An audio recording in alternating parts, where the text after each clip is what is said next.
ಆತ್ಮೀಯರೇ, ಆಕಾಶವಾಣಿ ಬೆಂಗಳೂರು ಕೇಳ್ತಿದ್ದೀರಾ. ಏಪ್ರಿಲ್ 2 ವಿಶ್ವ ಆಟಿಸಂ ಜಾಗೃತಿ ದಿನ. ಹಾಗಾಗಿ ನಮ್ಮ ಆಕಾಶವಾಣಿಯಲ್ಲಿ ಈ ಸಂದರ್ಭದಲ್ಲಿ ಆಟಿಸಂ ಕುರಿತು ಒಂದಿಷ್ಟು ಮಾತುಕತೆ ಭಾಗವಹಿಸಲಿದ್ದಾರೆ. MS ರಾಮಯ್ಯ ಆಸ್ಪತ್ರೆಯ ಮಕ್ಕಳ ತಜ್ಞರಾದ ಡಾಕ್ಟರ್ ಶ್ರೀವಿದ್ಯಾ ಅವರು. ಇವರೊಂದಿಗೆ ಭಾಗವಹಿಸುತ್ತಿದ್ದಾರೆ ಬೆಂಗಳೂರು ಆಕಾಶವಾಣಿಯ ಕಾರ್ಯಕ್ರಮ ಮುಖ್ಯಸ್ಥರಾದ ಡಾಕ್ಟರ್ AS ಶಂಕರನಾರಾಯಣ ಅವರು.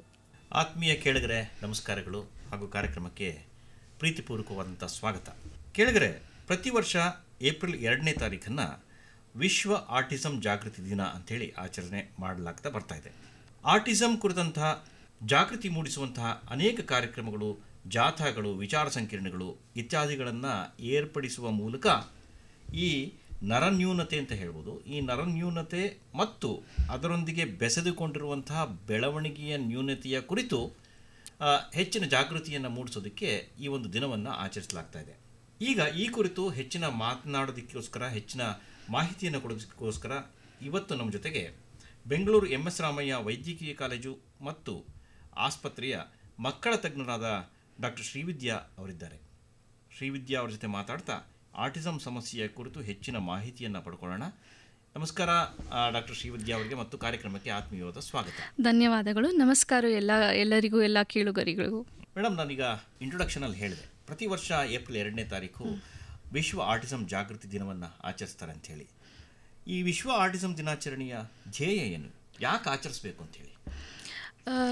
ಆಚರಿಸುವುದು ಏನಕ್ಕೆ ಅಂದರೆ, ಇದರಿಂದ ನಾವು ಎಲ್ಲ ತಂದೆ ತಾಯಂದರಿಗೆ ಇದ್ರ ಕಾಯಿಲೆಯ ಬಗ್ಗೆ ಅರಿಯುವಿಕೆ, ಅಂದರೆ ಅವೇರ್ನೆಸ್ನ ಕ್ರಿಯೇಟ್ ಮಾಡೋದಕ್ಕೆ, ಅವರಿಗೆ ಗೊತ್ತಾದಷ್ಟು, ಎಷ್ಟು ಬೇಗ ಗೊತ್ತಾದಷ್ಟು ಅಷ್ಟು ಬೇಗ ಮಕ್ಕಳಿಗೆ ನಾವು ಹೆಲ್ಪ್, ಅಂದರೆ ಅವರಿಗೆ ಒಳ್ಳೆಯದಾಗೋ ಥರ ನಾವು ಮಾಡ್ಬೋದು. ಸೊ ಅದಕ್ಕೋಸ್ಕರ ಪ್ರತಿ ವರ್ಷ ನಾವು ಈ ಅವೇರ್ನೆಸ್ ಪ್ರೋಗ್ರಾಮ್, ಇವರಿಗೆ ಈ ಅರಿವು ಉಂಟಾಗಲಿ, ಸ್ಪೆಷಲಿ ಎಲ್ಲ ಜನರಲ್ ಪಬ್ಲಿಕ್ಕಲ್ಲಿ ಅನ್ನೋದಕ್ಕೋಸ್ಕರ ನಾವು ಇದನ್ನು ಪ್ರತಿ ವರ್ಷ ಆಚರಿಸುತ್ತೇವೆ. ಓಕೆ, ಈಗ ಸಾಮಾನ್ಯವಾಗಿ ಎಲ್ಲ ದಿನಾಚರಣೆಗಳಲ್ಲೂ ಕೂಡ ಪ್ರತಿ ವರ್ಷವೂ ಕೂಡ ಒಂದೊಂದು ಧ್ಯೇಯವಾಕ್ಯವನ್ನು ಕೊಡ್ತಾರೆ. ಈ ಸಲ ಏನು ಧ್ಯೇಯವಾಕ್ಯ ಕೊಟ್ಟಿದ್ದಾರೆ? ಹೌದು ಸರ್, ಖಂಡಿತ. ಈ ವರ್ಷ ಏನಂತ ಕೊಟ್ಟಿದ್ದಾರೆ ಅಂದರೆ, UN ಅವರು ನ್ಯೂರೋಡೈವರ್ಸಿಟಿ ಅಂದರೆ ನರಮಂಡಲದ ವೈವಿಧ್ಯತೆ ಅಂದರೆ ಏನು. ಆಟಿಸಮ್ ಅನ್ನೋದು ಒಂದು ಸ್ಪೆಕ್ಟ್ರಮ್ ಅಂತ ಹೇಳ್ತೀವಿ. ಸ್ಪೆಕ್ಟ್ರಮ್ ಅಂದರೆ ಅದು ಒಂದು ಥರದ ಕಾಯಿಲೆ ಅಲ್ಲ, ಇದರಲ್ಲಿ ಹಲವಾರು ಥರದ್ದು ಮಕ್ಕಳು ಇರ್ತಾರೆ. ಸೊ ಎಲ್ಲರಿಗೂ ಒಂದೇ ಸಮದ ಪ್ರಾಬ್ಲಮ್ಗಳಿರೋದಿಲ್ಲ, ತೊಂದರೆಗಳಿರೋದಿಲ್ಲ, ಆ್ಯಂಡ್ ಒಂದೇ ಥರದ ಟ್ರೀಟ್ಮೆಂಟು ಇರೋದಿಲ್ಲ. ಕಾಮನ್ ಅಂತ ಒಂದಿರುತ್ತೆ, ಬಟ್ ಒಬ್ಬೊಬ್ಬರು ತುಂಬ ಕಮ್ಮಿ ಎಫೆಕ್ಟ್ ಇರುತ್ತೆ, ಒಬ್ಬೊಬ್ರಿಗೆ ತುಂಬ ಜಾಸ್ತಿ ಇರುತ್ತೆ. ಎಲ್ರಿಗೂ ಸಮಾನವಾಗಿ ಟ್ರೀಟ್ಮೆಂಟ್ ಅಂತ ಇಲ್ಲ. ಪ್ರತಿ ಮಗುನೂ ಸ್ಪೆಷಲ್ ಅದರಲ್ಲೂ. ಸೊ ಆ ಒಂದು ಸ್ಪೆಷಲ್ ಮಗುಗೆ ನಾವು ಎಷ್ಟು ಸ್ಪೆಸಿಫಿಕ್ ಆಗಿ ನಾವು ಆ ಮಗುಗೆ ಟ್ರೀಟ್ಮೆಂಟ್ ಕೊಡ್ಬೋದು ಅನ್ನೋದನ್ನ ನಾವು ಫೋಕಸ್ ಮಾಡಬೇಕಾಗುತ್ತೆ. So it is called as neurodiversity. ಒಂದೇ ಕಾಯಿಲೆಯಲ್ಲಿ ಹಲವಾರು ಥರದ್ದು ಇರುತ್ತೆ. ಹೌದು, ಅದನ್ನ ನಾವು ತಂದೆ ತಾಯಂದರಿಗಾಗಲಿ ಇಲ್ಲ ಡಾಕ್ಟರ್ಗಳೇ ಆಗಿ ಅದನ್ನ ಅರ್ಥ ಮಾಡಿಕೊಂಡು ಆ ಸ್ಪೆಸಿಫಿಕ್ ಮಗುಗೆ ನಾವು ಟ್ರೀಟ್ಮೆಂಟ್ ಕೊಡಬೇಕಾಗುತ್ತೆ. ಬಹಳ ಸೂಕ್ಷ್ಮವಾದಂಥ ವಿಚಾರ. ಹೌದು ಹೌದು.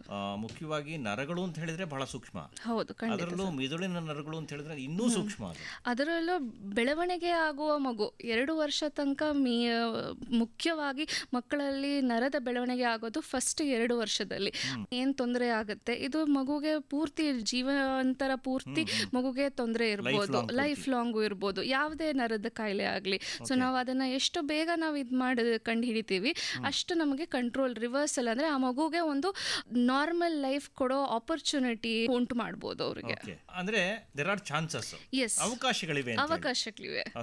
ಅದನ್ನ ಕೈ ಚೆಲ್ಲಬಾರ್ದು. ಹೌದು ಹೌದು. ಅಂದ್ರೆ ಅರ್ಲಿ ಡಿಟೆಕ್ಷನ್ ಆಯ್ತು ಅಂತ ಹೇಳಿದ್ರೆ ಅದನ್ನ ಬೇಗ ರಿವರ್ಸಲ್ ಮಾಡ್ಕೋಬಹುದು ಅಂತ ಹೇಳ್ತಾ ಇದ್ರಿ. ಬಹಳ ಇಂಪಾರ್ಟೆಂಟ್ ಆದಂತ ಒಂದು ಸಂಗತಿ ಇದು. ಆದ್ರೆ ಈಗ ನಾವು ಆಟಿಸಂ ಅವೇರ್ನೆಸ್ ಅಂತ ಹೇಳಿ ನಾವು ಮಾತಾಡ್ತೀವಿ, ಜಾಗೃತಿ. ನಿಜವಾದ ಅರ್ಥದಲ್ಲಿ ಆಟಿಸಂ ಅಂದ್ರೆ ಏನು? ಆಟಿಸಮ್ ಅನ್ನೋದು ಒಂದು ಬೆಳವಣಿಗೆ ಆಗುವ ನರದಲ್ಲಿ ಆಗುವ ತೊಂದರೆಗಳಿಂದ ಕಾಯಿಲೆಗಳು ಏನು ಸಿಂಪ್ಟಮ್ಸ್ ಇರುತ್ತೆ ಅಂತ ನಾವು ಅರ್ಥ ಮಾಡ್ಕೋಬೇಕು. ನಾನು ಹೇಳ್ದಂಗೆ ಇದು ಬೆಳವಣಿಗೆ ಆಗೋ ನರದಲ್ಲಿ ಇರೋ ತೊಂದರೆಗಳು. ಇದರಲ್ಲಿ ಮಕ್ಕಳಲ್ಲಿ ಮೇನ್ ಆಗಿ ಮುಖ್ಯವಾಗಿ ಆಗೋ ಪ್ರಾಬ್ಲಮ್ಸ್ ಏನು, ಅವರಿಗೆ ಮಾತಾಡೋ ಶಕ್ತಿ ಅನ್ನೋದು ಸ್ವಲ್ಪ ಕಡಿಮೆ ಇರುತ್ತೆ. ಮಾತಾಡೋದು ಅನ್ನೋದಕ್ಕಿಂತ ಈ ಮಕ್ಕಳಿಗೆ ಯಾರೇ ಏನೇ ಹೇಳಿದ್ರು ಅದನ್ನ ಅರ್ಥ ಮಾಡ್ಕೊಳ್ಳೋ ಶಕ್ತಿ ಕಮ್ಮಿ ಇದೆ. ಸೊ ಯಾವಾಗ ಮಕ್ಕಳಲ್ಲಿ ಅರ್ಥ ಮಾಡ್ಕೊಳ್ಳೋ ಶಕ್ತಿ ಕಮ್ಮಿ ಇರುತ್ತೆ, ಅದಕ್ಕೆ ತಕ್ಕಂತೆ ಸ್ಪಂದಿಸೋದಕ್ಕೆ ಆಗೋದಿಲ್ಲ. ಸೊ ಸ್ಪಂದನೆ ಆಗೋದು ಭಾಷೆಯಲ್ಲಿ. ಸೊ ಯಾವ ಥರ ಮಕ್ಕಳು 1 ವರ್ಷ ಅಷ್ಟಿಗೆ ನಾವು ನಾರ್ಮಲ್ ಆಗಿ ಎಷ್ಟೋ ಮಕ್ಕಳು ನೋಡಿರ್ತೀವಿ, 1 ವರ್ಷ ಆಗೋಷ್ಟಿಗೆ ಅಮ್ಮ ಅಪ್ಪ ಅಂತ ಶುರು ಮಾಡ್ತಾರೆ, ಹೇಳೋದು ಮಾಡ್ತಾರೆ. ಒಂದು ಹೆಸರು ಹೇಳಿದ್ರೆ ಅವರು ಅದನ್ನ ಗುರ್ತು ಹಿಡಿತಾರೆ. ಇವಾಗ ವಿದ್ಯಾ ಅಂತ ಕರೆದ್ರೆ ಅವ್ರಿಗೆ ಗೊತ್ತಾಗುತ್ತೆ ನನ್ನ ಕರೀತಿದ್ದಾರೆ ಅಂತ, ಅವ್ರು ಸ್ಪಂದಿಸ್ತಾರೆ ಹಿಂದೆ ನೋಡಿ. ಸೊ ಈ ಥರ ಲಕ್ಷಣಗಳು ತುಂಬ ಅತಿ ಶೀಘ್ರದಲ್ಲಿ, ಅಂದರೆ 1 ವರ್ಷದಲ್ಲೇ ನಾವು ಕಂಡು ಹಿಡಿಬೋದು. ಈ ಥರ ಆ ಮಕ್ಕಳಿಗೆ ಹೇಳಕ್ಕೂ ಬರೋದಿಲ್ಲ, ಹೇಳಿದ್ದನ್ನು ಅರ್ಥ ಮಾಡ್ಕೊಳ್ಳೋ ಶಕ್ತಿನೂ ಇರೋದಿಲ್ಲ. ಇದು ಮೇನ್ ಈ ಕಾಯಿಲೆಯ ಪ್ರಾಬ್ಲಮ್. ಈಗ ಮಕ್ಕಳ ಬಾಯಿನಲ್ಲಿ ತೊದಲು ನುಡಿಯಲ್ಲಿ ಅಪ್ಪ ಅಮ್ಮ ಅಂತ ಮಾತನ್ನು ಕೇಳೋದೇ ಒಂದು ಬಹಳ ಆನಂದ ಅಂತ. ಹೌದು. ಅಂಥದ್ರಲ್ಲಿ ಅದೇನು ಮಾತಾಡಲಿಲ್ಲ ಅನ್ನೋಂಥ ಸಂದರ್ಭದಲ್ಲಿ ಅದನ್ನು ನಾವು ಗುರುತಿಸಬೇಕಾದಂಥದ್ದು ನಮ್ಮ ಕರ್ತವ್ಯ. ಆದರೆ ಅನೇಕ ಸಂದರ್ಭಗಳಲ್ಲಿ ತಂದೆ ತಾಯಿಗಳು ಅದನ್ನು ಗುರುತಿಸೋದಕ್ಕೆ ವಿಫಲ ಆಗ್ತಾರ ಅಂತ ಹೇಳಿ. ಆಗ್ತಾರೆ, ಖಂಡಿತ ಆಗ್ತಾರೆ. ಯಾಕಂದರೆ ಈ ಮಕ್ಕಳು ಮಾತು ಪೂರ್ತಿ ಆಡಲ್ಲ ಅಂತಲ್ಲ, ಅವರು ಬರೀ ಆ ಆ ಆ ಅಂತ ಬರೀ ಮಾಡ್ತಾರೆ. ಆದರೆ ಪೇರೆಂಟ್ಸ್, ತಂದೆ ತಾಯಿನ ಅನ್ಕೊಳ್ತಾರೆ, ಓ ನನ್ನ ಮಗು ಮಾತಾಡ್ತಿದೆ ಅಂತ ಅನ್ಕೋತಾರೆ. ಇಲ್ಲ, ಇನ್ನೊಂದು ಪಕ್ಷದಲ್ಲಿ ಮಕ್ಕಳು TV ತುಂಬ ನೋಡಿದಾಗ ಅವರು ಆ ಇರೋ ಪದಾನ ಪದೇ ಪದೇ ಹೇಳ್ತಾರೆ. ಅಲ್ಲಿ ಒಂದು ರಿಂಗ್ ಅಂದರೆ ರಿಂಗ್ ರಿಂಗ್ ಅಂತ ರಿಪೀಟ್ ಮಾಡ್ತಾರೆ, ಬಟ್ ಅದ್ರ ಅರ್ಥ ಮಾಡ್ಕೊಂಡು ಅವ್ರು ಹೇಳ್ತಿಲ್ಲ. ಸೊ ಪೇರೆಂಟ್ಸ್ ತುಂಬ ಈಸಿಲಿ, ಅಂದರೆ ಅದನ್ನು ಯಾಕೆ ಗುರ್ತು ಹಿಡಿಯೋದಿಲ್ಲ ಅಂದರೆ ಆ ಕೆಲವು ಈ ಥರ ಸೈನ್ಸ್ ಬಂದಾಗ ಓ ನನ್ನ ಮಗು ಮಾತಾಡ್ತಿದೆ ಅನ್ಕೋಬಿಡ್ತಾರೆ. ಅದು ಅರ್ಥ ಅಲ್ಲ. ಮಗು ಸ್ವಂತವಾಗಿ ಅರ್ಥ ಮಾಡಿಕೊಂಡು ಮಗು ಎಷ್ಟು ಮಾತಾಡ್ತಿದೆ ಅನ್ನೋದು ಇಂಪಾರ್ಟೆಂಟ್. ನಾವು ಅದನ್ನೇನಂತ ಹೇಳ್ತೀವಿ, ಮೀನಿಂಗ್ಫುಲ್ ವರ್ಡ್ಸ್ ಅಂತ ಹೇಳ್ತೀವಿ. ಇವಾಗ ನನಗೇನಾದರೂ ಬೇಕು ಅಂದಾಗ ಮಗು ಅದನ್ನು ವ್ಯಕ್ತಪಡಿಸ್ತಿದ್ಯಾ ಅರ್ಥ ಜೊತೆಗೆ, ಇದು ನೀರು ಬೇಕು ಅಂತ ಅದು ವ್ಯಕ್ತಪಡಿಸೋ ಮಗುಗೆ ಆ ಕೆಪಾಸಿಟಿ ಇದೆಯಾ ಅಂತ ನಾವು ನೋಡ್ತೀವಿ. ಬರೀ ತೊದಲು ಮಾತು ಮಾತ್ರ ಅಲ್ಲ, ರಿಪೀಟ್ ಟಿವಿಯಲ್ಲೋ ಇಲ್ಲ ಯಾರನ್ನೋ ಹೇಳಿರೋದನ್ನ ಕೇಳಿ ಮಾತಾಡೋದು ಒಂದೊಂದ್ಸತಿ ಮಿಸ್ಲೀಡಿಂಗ್ ಆಗ್ಬೋದು ಅವಾಗ ಪೇರೆಂಟ್ಸಿಗೆ. ಹೌದು. ಆದರೆ ನಿಮಗೆ ಯಾವಾಗಲೇ ಆಗಲಿ ಸಂಶಯ ಅಂತ ಬಂದಾಗ ನಾವು ಹೇಳ್ದಂಗೆ ಈ ಮೇನ್ 2 ಪ್ರಾಬ್ಲಮ್ ಏನಿದೆ, ಮಗು ಮಾತಾಡೋಕ್ಕಾಗ್ತಿಲ್ಲ, 1 ವರ್ಷದಲ್ಲಿ ಅಪ್ಪ ಅಮ್ಮ ಅಂತ ಹೇಳ್ತಿಲ್ಲ, ಇನ್ನೊಂದು ಮೇನ್ ಬೇರೆ ಯಾರೇ ಮಕ್ಕಳಿದ್ರು ಅವ್ರ ಜೊತೆ ಆಟ ಆಡೋದಿಲ್ಲ ಈ ಮಗು. ಬೇರೆ ಇವಾಗ 2-3 ವರ್ಷದ ಮಕ್ಕಳು ಬೇರೆ ಮಕ್ಕಳ ಜೊತೆ ಚೆನ್ನಾಗಿ ಆಟ ಆಡ್ತಾರೆ, ಜೊತೆಲಿ ಟಾಯ್ಸ್ ಆಗಲಿ ಆಟ ಸಾಮಾನು ಒಬ್ರಿಗೊಬ್ರು ಕೊಟ್ಟು ಆಟ ಆಡ್ತಾರೆ. ಈ ಥರದ್ದು ಯಾವುದೇ ಫೀಚರ್ಸು ಈ ಮಕ್ಕಳಲ್ಲಿ ಇರೋದಿಲ್ಲ. ಅವ್ರಿಗೆ ಬರೀ ಅವರು ಒಂದು ಲೋಕ, ಅವ್ರದ್ದೇ ಒಂದು ಲೋಕ ಅಂತ ಕ್ರಿಯೇಟ್ ಮಾಡಿಕೊಂಡು ಬರೀ ಅದರಲ್ಲೇ ಅವ್ರು ಖುಷಿ ಇರ್ತಾರೆ, ಅವ್ರಿಗೆ ಬೇರೆ ಯಾರ ಅವಶ್ಯಕತೆನೂ ಇರೋದಿಲ್ಲ. ಈ ಥರ ಸೈನ್ಸ್ ಇದ್ದಾಗ ನಿಮಗೆ ಸಂಶಯ ಇದ್ರೂ ಯಾವಾಗಲೂ ನಿಮ್ಮ ಡಾಕ್ಟರ್ ಹತ್ರ ಫಸ್ಟ್ ಹೋಗಿ ನೀವು ತೋರಿಸ್ಕೊಳ್ಳಿ, ಇಲ್ಲದೇ ಇರಲಿ. ಬಟ್ ಯಾವಾಗಲೂ ಈ ಥರ ಸಂಶಯ ಬಂದಲ್ಲಿ ಇಗ್ನೋರ್ ಮಾಡಬಾರ್ದು. ಯಾಕಂದರೆ ಟೈಮ್ ಇಸ್ ವೆರಿ ಇಂಪಾರ್ಟೆಂಟ್. ನಾವು ಎಷ್ಟು ಡಿಲೇ ಮಾಡ್ತೀವಿ, ಪರವಾಗಿಲ್ಲ ಮಗು ಬೆಳಿಬೋದು, ಇಂಪ್ರೂವ್ ಆಗ್ಬೋದು ಅಂತ ವೇಟ್ ಮಾಡಬಾರ್ದು. ನಿಮಗೆ ಡೌಟ್ ಬಂದಲ್ಲಿ ಈ ಥರ ಇದನ್ನು ಅರ್ಲಿ ಸೈನ್ಸ್ ಅಂತ ಹೇಳ್ತೀವಿ. ಸೊ ಇದು ಬಂದಾಗ ತಕ್ಷಣ ನಿಮ್ಮ ಡಾಕ್ಟರನ್ನು ನೀವು ಕನ್ಸಲ್ಟ್ ಮಾಡಬೇಕು. ನಾವು ವಿಶ್ವ ಆಟಿಸಂ ಜಾಗೃತಿ ದಿನದ ಸಂದರ್ಭದಲ್ಲಿ ನೇರ ಕಾರ್ಯಕ್ರಮದಲ್ಲಿ ನಾವು ಭಾಗವಹಿಸ್ತೀವಿ. ಈಗ ನಮ್ಮ ಜೊತೆಗೆ MS ರಾಮಯ್ಯ ವೈದ್ಯಕೀಯ ಕಾಲೇಜು ಮತ್ತು ಆಸ್ಪತ್ರೆಯ ಮಕ್ಕಳ ತಜ್ಞರಾದ ಡಾಕ್ಟರ್ ಶ್ರೀವಿದ್ಯಾ ಅವರಿದ್ದಾರೆ. ಅವರು ಈಗಾಗಲೇ ಈ ಆಟಿಸಂ ಕುರಿತ ಅನೇಕ ಮಾಹಿತಿಗಳನ್ನು ನಿಮಗೆ ಕೊಟ್ಟಿದ್ದಾರೆ. ಅರ್ಲಿ ಸೈನ್ಸ್ಗಳ ಬಗ್ಗೆ ತಾವು ಹೇಳಿದ್ರಿ. ಮುಖ್ಯವಾಗಿ ಯಾವ ರೀತಿಯಾದಂಥ ಸೈನ್ಸ್ ಕಾಣುತ್ತೆ, ಅಲ್ಲಿ ಯಾವ ರೀತಿಯಾದ ಸೂಚನೆಗಳು ಕಂಡುಬರುತ್ತೆ, ಮತ್ತು ಆ ಸೂಚನೆಗಳನ್ನು ಹೇಗೆ ಪೇರೆಂಟ್ಸ್ಗಳು ಗಮನಿಸಬೇಕು ಅಂತ ಆಗಲೇ ಹೇಳ್ದಂಗೆ, ಒಂದು ಭಾಷೆಯಲ್ಲಿ ಯಾವ ಮಕ್ಕಳು ಅರ್ಥವುಳ್ಳ ಅಂತ ಪದ ಹೇಳೋಕ್ಕೆ 1.5 ವರ್ಷ, ದಟ್ ಈಸ್ 18 months, 1.5 ವರ್ಷದೊಳಗಡೆ ಯಾರಿಗೆ ಒಂದು ಅರ್ಥ ಇರೋ ಪದ ಹೇಳಕ್ಕೆ ಬರ್ತಿಲ್ಲ, ಇಲ್ಲ ಅವ್ರ ಹೆಸರು ಕರೆದಾಗ ಅವ್ರಿಗೆ ಅದನ್ನು ಸರಿಯಾಗಿ ಸ್ಪಂದಿಸ್ತಿಲ್ಲ ಅಂದರೆ ಅದು ಒಂದು. ಅದು ಬಿಟ್ಟು ವಿಚಿತ್ರವಾದ ಪ್ಯಾಟರ್ನ್ ಇರುತ್ತೆ. ಪ್ಯಾಟರ್ನ್ ಅಂದರೆ ಏನು, ಈ ಥರ ಮಕ್ಕಳಲ್ಲಿ ಅವರಿಗೆ ತುಂಬ ಮಾನಸಿಕವಾಗಿ ಸ್ಟ್ರೆಸ್ ಇರುತ್ತೆ. ಆ ಸ್ಟ್ರೆಸ್ಸನ್ನು ಅವ್ರು ಓವರ್ಕಮ್ ಮಾಡೋದು ಅವ್ರು ಏನು ಮಾಡ್ತಾರೆ, ಕೋಪಿಂಗ್ ಮೆಕ್ಯಾನಿಸಮ್ ಅಂತ ಹೇಳ್ತೀವಿ. ಅದರಲ್ಲಿ ಏನು ಮಾಡ್ತಾರೆ, ಅವರು ರಿಪೀಟೆಡ್ ಆಗಿ ಪದೇ ಪದೇ ಒಂದೇ ಥರದ ಮೂಮೆಂಟ್ಸ್ ಮಾಡ್ತಾರೆ. ಫಾರ್ ಎಕ್ಸಾಂಪಲ್ ಕೈ ತಟ್ಟೋದಿರ್ಬೋದು, ಪದೇ ಪದೇ ಅವ್ರಿಗೆ ಅದ್ರ ಇಡೀ ದಿನ ಬೇಕಾದರೆ ಆ ಥರ ಮಾಡ್ತಾರೆ, ಬಟ್ ಅವ್ರಿಗೇನೋ ಅದರಿಂದ ಗೊತ್ತಾಗೋದಿಲ್ಲ. ಆ್ಯಂಡ್ ಅವ್ರಿಗೆ ಅದರಿಂದ ಬೇಜಾರು ಅನ್ನೋದೇ ಇಲ್ಲ, ಅವ್ರಿಗೆ ಅದರಿಂದ ಖುಷಿ ಸಿಗ್ತಿದೆ. ಅದಕ್ಕೆ ಆ ಸ್ಟ್ರೆಸ್ ಕಮ್ಮಿ ಮಾಡೋದು ಈ ಥರ ಬಿಹೇವಿಯರಿಂದ. ಸೊ ಇದು ಕೈ ತಟ್ಟೋದಿರ್ಬೋದು, ಚುಟ್ಕಿ ಈ ಥರ ಫಿಂಗರ್ ಫ್ಲಿಕ್ ಮಾಡೋದಾಗಿರ್ಬೋದು, ಒಂದೊಂದು ಸತಿ ಮಾತಲ್ಲೂ ಅರ್ಥ ಆಗದೆ ಇದ್ರೂ ಅದೇ ಪದಾನ ಒಂದು 100 ಸತಿ 1000 ಸತಿ ಹೇಳ್ತಾ ಇರ್ತಾರೆ. ಅದು ಒಂದು. ಅದು ಬಿಟ್ಟರೆ ಅವ್ರನ್ನ ಹೇಳ್ದಂಗೆ ಬೇರೆ ಯಾರು ಇವರಿಗೆ ಫ್ರೆಂಡ್ ಸರ್ಕಲ್ ಅಂತ ಇರೋದಿಲ್ಲ. ಬೇರೆ ಮಕ್ಕಳು ಅವ್ರ ಸಮಾನ ವಯಸ್ಸಿನ ಮಕ್ಕಳ ಜೊತೆ ಆಟ ಆಡೋದಾಗ್ಲಿ ಇರೋದಿಲ್ಲ. ಮನೇಲೂ ಅಷ್ಟೇ, ಅವರು ಬರೀ ತಂದೆ ತಾಯಂದ್ರೆ ಇಬ್ಬರು ಅವ್ರ ಜೊತೆ ಮಾತ್ರ ಇರ್ತಾರೆ. ಹೊಸಬ್ರು ಯಾರೇ ಬಂದರೂ ಅವ್ರಿಗೆ ಇಷ್ಟ ಆಗೋದಿಲ್ಲ. ಓಕೆ, ಅವ್ರದೇ ಒಂದು ಪ್ರಪಂಚ, ಅವ್ರದೇ ಪ್ರಪಂಚ. ಆ್ಯಂಡ್ ಅವ್ರು ಅದರಲ್ಲಿ ತುಂಬ ಖುಷಿಯಾಗಿರ್ತಾರೆ. ನಾವು ಅವ್ರನ್ನ ತೊಂದರೆ ಕೊಡದೇ ಇದ್ರೆ ಅವ್ರು ಆ ಪ್ರಪಂಚದಲ್ಲಿ ಆರಾಮಿರ್ತಾರೆ. ಪ್ರಾಬ್ಲಮ್ ಯಾವಾಗ ಆಗುತ್ತೆ, ಇವಾಗ 2 ವರ್ಷಕ್ಕೆ ನಾರ್ಮಲ್ ಮಕ್ಕಳು ಸ್ಕೂಲಿಗೆ ಹೋಗೋದು, 2-3 ವರ್ಷಕ್ಕೆ ಬೇರೆ ಮಕ್ಳ ಜೊತೆ ಆಟ ಆಡೋಕ್ಕೆ ಯಾವಾಗ ಪೇರೆಂಟ್ಸ್ನ ಯಾಕೆ ಮಾಡ್ತಿಲ್ಲ ಹೋಗು ಅಂತ ಅವ್ರಿಗೆ ಮಾಡಿದಾಗ ಅವ್ರಿಗೆ ಅದು ಇಷ್ಟ ಆಗೋದಿಲ್ಲ. ಅವಾಗ next phase of problem start ಆಗುತ್ತೆ. ನಿಜ, ಅವಾಗ್ಲೇ ಪೇರೆಂಟ್ಸ್ಗೆ ಆ ಟೈಮಲ್ಲಿ 3 ವರ್ಷ 4 ವರ್ಷ ಯಾಕೆ ನಮಗೂ ಅಡ್ಜಸ್ಟ್ ಆಗ್ತಿಲ್ಲ ಅಂತ ಅವಾಗ ಗೊತ್ತಾದಾಗ ಅವಾಗ ಅವ್ರು ಡಾಕ್ಟರ್ ಹತ್ರ ಬರ್ತಾರೆ. ಬಟ್ ಅದಕ್ಕಿಂತ ಮುಂಚೆನೇ ನಾ ಹೇಳ್ದಾಗೆ ಈ ಥರ ಸೈನ್ಸ್ ಏನಿದೆ ಇದನ್ನು ನಾವು 1.5 ವರ್ಷ 2 ವರ್ಷದಲ್ಲಿ ಗೊತ್ತಾದರೆ ತುಂಬ ಒಳ್ಳೆಯದು ಈ ಥರ ಮಕ್ಕಳಿಗೆ. ಈಗ 1 ವರ್ಷ 2 ವರ್ಷದ ಒಳಗಡೆ ಗೊತ್ತಾದರೆ ಸಂತೋಷ. ಆದರೆ ಬಹಳ ಮುಖ್ಯವಾಗಿ ಈ ಆಟಿಸಮ್ ಸಮಸ್ಯೆ ಯಾವ ವಯಸ್ಸಿನಲ್ಲಿ ಕಂಡು ಬರುತ್ತೆ? ಮಕ್ಕಳಲ್ಲಿ ಇದು 6 ತಿಂಗಳಿಂದ 1 ವರ್ಷದ ಒಳಗಡೆನೆ ಗೊತ್ತಾಗ್ಬೋದು. ಆಸ್ ಅರ್ಲಿ ಆಸ್ 6 ತಿಂಗಳು ಗೊತ್ತಾಗ್ಬೋದು. ಬಟ್ ತಂದೆ ತಾಯಂದ್ರಲ್ಲಿ ಆ ಅರಿವು ಇರೋದಿಲ್ಲ. ಆ್ಯಂಡ್ ಸಣ್ಣ ಮಕ್ಕಳಲ್ಲಿ ಈ ಕಾಯಿಲೆನ ಕಂಡು ಹಿಡಿಯೋದು ಇನ್ನೂ ಸ್ವಲ್ಪ ಕಷ್ಟ. ಸೊ ಅವರಿಗೆ ಆಲ್ರೆಡಿ ಇವಾಗ 6 ತಿಂಗಳು ನಾರ್ಮಲ್ ಮಕ್ಕಳು ಮಾತಾಡೋದಿಲ್ಲ. ಸೊ ನಾವು ಹೇಳ್ದಂಗೆ ಈ ಸೈನ್ಸ್ ಇಟ್ಕೊಂಡು ಆ ಮಕ್ಕಳನ್ನ ಟೆಸ್ಟ್ ಮಾಡೋದಕ್ಕಾಗೋದಿಲ್ಲ. ಸೊ 1 ವರ್ಷ 1ರಿಂದ 1.5 ವರ್ಷ ಅಷ್ಟಿಗೆ that is the normal time. ಯಾವಾಗಲೇ ಆಗಲಿ 1.5 ವರ್ಷದಿಂದ 2 ವರ್ಷದ ಒಳಗಡೆ ಗೊತ್ತಾದರೆ ತುಂಬ ಒಳ್ಳೆಯದು. ಬಟ್ 6 ತಿಂಗಳು 1 ವರ್ಷದ ಒಳಗಡೆನೂ ಗೊತ್ತಾಗಬಹುದು. ಡಾಕ್ಟರ್ ಹತ್ರ ಅರ್ಲಿ ತೋರಿಸಿದ್ರೆ ಗೊತ್ತಾಗ್ಬೋದು. ಅದನ್ನು ಕಂಡುಹಿಡಿಯೋದಕ್ಕೆ ವಿಶೇಷವಾದಂಥ ಬೇರೆ ಬೇರೆ ಚಿಕಿತ್ಸಾ ವಿಧಾನಗಳಿದಾವ? ಚಿಕಿತ್ಸಾ ವಿಧಾನಗಳು ಅಂದರೆ ಇದು ಕಾಯಿಲೆ ಇದೆ ಅಂತ ಕನ್ಫರ್ಮ್ ಹೇಳೋದಕ್ಕೆ ಬ್ಲಡ್ ಟೆಸ್ಟ್ ಆಗಲಿ ಇಲ್ಲ ಯಾವುದೇ ಒಂದು ಸ್ಕ್ಯಾನಿಂಗ್ ಆಗಲಿ ಅಂತ ಕನ್ಫರ್ಮೇಟ್ರಿ ಅಂತ ಯಾವುದೇ ಒಂದು ಟೆಸ್ಟ್ ಇಲ್ಲ. ಇದು ಮೇನ್ಲಿ ಹೆಂಗೆ ಮಗು ಸ್ಪಂದಿಸುತ್ತೆ, ಹೆಂಗೆ ಮಗು ವರ್ತನೆ ಹೇಗಿದೆ ಇದರ ಮೇಲೆ ನಾವು ಡಾಕ್ಟರ್ ಹತ್ರ ಹೋದಾಗ ನಾವು ಒಂದು ಸ್ಕ್ರೀನಿಂಗ್ ಅಂತ ನಾವು ಮಾಡ್ತೀವಿ. It is a questionnaire based test. So ಮಗು ಹೆಂಗೆ ಸ್ಪಂದಿಸುತ್ತೆ ಅಂತ ತಂದೆ ತಾಯಿಯಂದ್ರ ಬಗ್ಗೆ ಕೇಳ್ಕೊಂಡೆ ನಾವು ಇದನ್ನ ಕನ್ಫರ್ಮ್ ಮಾಡ್ತೀವಿ. ಬಹಳ ಮುಖ್ಯವಾಗಿ ಗಮನ ತುಂಬಾ ಇಂಪಾರ್ಟೆಂಟ್ ಅಂತ ಹೇಳ್ತಾ ಇದ್ದೀವಿ. ಹೌದು. ಗಂಡು ಮತ್ತು ಹೆಣ್ಣು ಮಕ್ಕಳಲ್ಲಿ ಯಾವುದ್ರಲ್ಲಿ ಹೆಚ್ಚು ಈ ಥರದ ಸಮಸ್ಯೆ ಕಂಡು ಬರುತ್ತೆ? ಸರ್ ಆ್ಯಕ್ಚುಲಿ ನಿಜವಾಗ್ಲೂ ನೋಡಿದ್ರೆ 2 ಮಕ್ಕಳಲ್ಲಿ ಇದು ಆಗಬಹುದು. ಬಟ್ ಆದರೆ ಬರೀ ಒಂದು ಕೆಲವು ಸ್ಮಾಲ್ ಪರ್ಸೆಂಟೇಜಲ್ಲಿ ಯಾವಾಗ ಈ ಆಟಿಸಮ್ ಒಬ್ಬೊಬ್ಬರು ಮನೆಯಲ್ಲಿ ಜೆನೆಟಿಕ್ ಇರಬಹುದು, ಅದು ತುಂಬ ಕಮ್ಮಿ ಪರ್ಸೆಂಟೇಜ್ 10ರಿಂದ 20% ಒಳಗಡೆಯಲ್ಲಿ ಜೆನೆಟಿಕ್ ಇದ್ದಾಗ ಒಮ್ಮೊಮ್ಮೆ ಆ ಥರ ಮಕ್ಕಳಲ್ಲಿ ಗಂಡು ಮಕ್ಕಳಲ್ಲಿ ಇದು ಸ್ವಲ್ಪ ಜಾಸ್ತಿಯಾಗಿ ಕಂಡು ಬರಬಹುದು. ಬಟ್ ಇನ್ ಜನರಲ್ ನೋಡಿದ್ರೆ ಗಂಡು ಹೆಣ್ಣು ಇಬ್ಬರು ಮಕ್ಕಳಲ್ಲೂ ಇದು ಸಮಾನವಾಗಿ ಆಗಬಹುದು. ಓಕೆ, ಈಗ ಆ ಥರದ್ದು ಬಂದಿದೆ, ಅದನ್ನು ನಿರ್ವಹಣೆ ಮಾಡೋದು ಬಹಳ ಕಷ್ಟ. ನಿರ್ವಹಣೆ ಮಾಡೋದೇ ಕಷ್ಟ ಅಂತಂದಾಗ ಚಿಕಿತ್ಸೆ ಮಾಡೋದು ಸ್ವಲ್ಪ ಇನ್ನೂ ಕಷ್ಟವೇ. ಯಾವ ಥರದ ಚಿಕಿತ್ಸಾ ವಿಧಾನ ಇದೆ? ಚಿಕಿತ್ಸಾ ವಿಧಾನ ಅಂದರೆ ಇದರಲ್ಲಿ ನಾವು ಮಗುಗೆ ತೊಂದರೆ ಏನು ನಾವು ಆಲ್ರೆಡಿ ಹೇಳ್ದಂಗೆ ಅವ್ರಿಗೆ ಸ್ಪಂದಿಸೋ ಕೆಪಾಸಿಟಿ ಅಂದರೆ ಸೋಷಿಯಲ್ ಇಂಟ್ರ್ಯಾಕ್ಷನ್ ಅಂತ ಹೇಳ್ತೀವಿ. ಒಬ್ರ ಹತ್ರ ಮಾತಾಡೋದಾಗಲಿ ಇಲ್ಲ ಅವ್ರು ಏನು ಹೇಳಿದ್ರೆ ಅರ್ಥ ಮಾಡ್ಕೊಳ್ಳೋ ಶಕ್ತಿ ಇರೋದಿಲ್ಲ. ಸೊ ಅದನ್ನು ನಾವು ಬಿಹೇವಿಯರಲ್ ಥೆರಪಿ ಅಂತ ನಾವು ಮಾಡ್ತೀವಿ. ಬಿಹೇವಿಯರಲ್ ಥೆರಪಿ ಅಂದರೆ ಇದು ಒಂದು ದಿನದಲ್ಲಿ ಆಗೋಂಥದ್ದಲ್ಲ, ಇಷ್ಟು ದಿನ ಅಂತ ಇರೋದಿಲ್ಲ. It is a continuous process. ಮಗು ಕೌನ್ಸ್ಲಿಂಗ್ಗೆ ಸ್ಪೆಷಲಿಸ್ಟ್ ಡಾಕ್ಟರ್ ಹತ್ರ ಬರ್ತಾ ಇರಬೇಕು. ಸೊ ಆ ಪ್ರತಿ ಸೆಷನಲ್ಲೂ ಈ ಮಗುಗೆ ಈ ಸೋಷಿಯಲ್ ಇಂಟ್ರ್ಯಾಕ್ಷನ್ನ ಇಂಪ್ರೂವ್ ಮಾಡೋದಕ್ಕೆ ಸ್ಮಾಲ್ ಎಕ್ಸಸೈಸ್ ಆಗಿ ಆ ಟ್ರೈನರ್ ಅವ್ರಿಗೆ ಹೇಳ್ಕೊಡ್ತಾ ಇರ್ತಾರೆ, ಸೈಕಲಾಜಿಸ್ಟ್. ಸೊ ಅವ್ರು ಹೇಳ್ತಾ ಅದನ್ನು ಮಗುನ ಟ್ರೈನ್ ಮಾಡ್ಬೋದು. ಸೊ ಅದಕ್ಕೆ ಎಷ್ಟು ಸಣ್ಣ ಮಗು ಇರುತ್ತೆ ಅಷ್ಟು ಈಸಿಯಾಗಿ ನಾವು ಟ್ರೈನ್ ಮಾಡ್ಬೋದು. ಸೊ ಒಂದು ಪರ್ಟಿಕ್ಯುಲರ್ ಟ್ರೀಟ್ಮೆಂಟ್ ಅಂತ ಇರೋದಿಲ್ಲ, ಇದು it is a team effort. ಅಂದರೆ ಈಗ ಮಾತ್ರೆ ಚಿಕಿತ್ಸೆ ಈ ಥರದ್ದು ಯಾವುದು ಇರೋದಿಲ್ಲ.